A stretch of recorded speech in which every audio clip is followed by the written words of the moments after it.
பிரசங்கி 11வது அதிகாரம் 1வது வசனம் இப்படியாக சொல்கிறது, நீ உன் ஆகாரத்தை தண்ணீர்கள் மேல் போடு, அநேக நாட்களுக்கு பின்பு அதன் பலனை காண்பாய். இந்த வசனத்தோட மீனிங் என்னன்னு பார்க்கும்போது, இன்னைக்கு நம்ம வாழ்க்கையில செய்யற சில நற்காரியங்களுக்கு பலன் என்ன நம்மளால இன்னைக்கு பார்க்க முடியாம இருக்கலாம். ஆனா அதை ஏசப்பா குறிப்பிட்ட நாள்ல பார்க்க வைக்க போறாரு.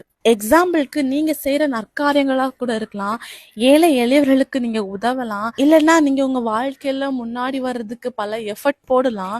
இன்னும் நீங்க உங்க குடும்பத்துல உள்ள நபர்களுக்காக ஜெபிக்கலாம், அவர்களுடைய ஆசீர்வாதத்திற்காக ஜெபிக்கலாம், இல்ல உங்க குடும்பத்துல உள்ள நபர்கள் ரட்சிக்கப்படுகிறதற்காக நீங்க ஜெபிக்கலாம், மனம் திரும்புகிறதற்காக நீங்க ஜெபிக்கலாம், இல்லைன்னா நீங்க ஆண்டவருடைய நாமத்திற்காக பல காரியங்களை நீங்க இழந்திருக்கலாம். இப்படி நீங்க பண்ற நல்ல விஷயங்களா இருக்கலாம், ப்ரேயரா இருக்கலாம், எஃபர்ட்டா இருக்கலாம், இல்ல ஏதோ ஒரு சாக்ரிஃபைஸா இருக்கலாம்.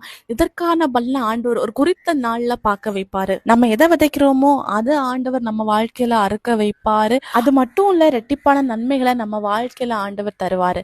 விசுவாசிங்க, அற்புதங்களை எதிர்பாருங்க. இயேசு கிறிஸ்துவின் நாமத்தில் ஆமேன்.